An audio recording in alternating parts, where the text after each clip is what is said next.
જય શ્રી કૃષ્ણ. મારી ચેનલમાં બધાનું સ્વાગત છે.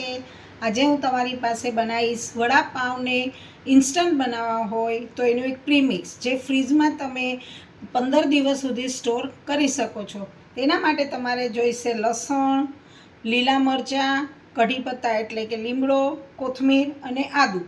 આટલા વસ્તુમાં તમે વડાપાઉંનું પ્રીમિક્સ બનાવી શકો. વડાપાઉંનું પ્રીમિક્સ બનાવવા લસણ, કોથમીર, લીલા તીખા મરચાં, લીમડો અને આદું આટલી વસ્તુ હાજર હશે તો બી વડાપાઉં બહુ જ સરસ બનશે. હવે પ્રીમિક્સ બનાવવા આ દરેક વસ્તુ એટલે કે લસણ, આદું, લીલા મરચાં, લીમડો અને કોથમીર આ બધાને ક્રશ કરી લેવું.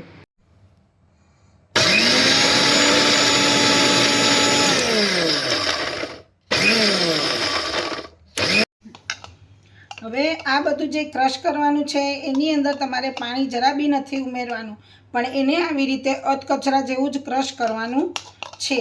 આ બધું સરસ ક્રશ થઈ ગયું છે. એ આવી રીતનું ચટણી જેવું નહીં થાય, પણ આવું અધકચરું જ એને રાખવાનું છે. આની અંદર વડાપાઉંને જે તમે ચટણી તૈયાર કરી છે તેનો તમારે વઘાર કરવાનો છે. તેલ ગરમ થઈ જાય એટલે એમાં રાઈ, જીરું,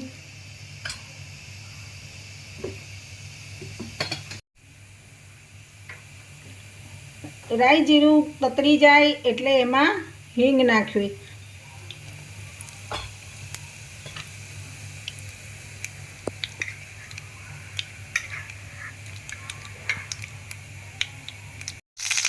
હવે એમાં પ્રીમિક્સ નાખી દેવું.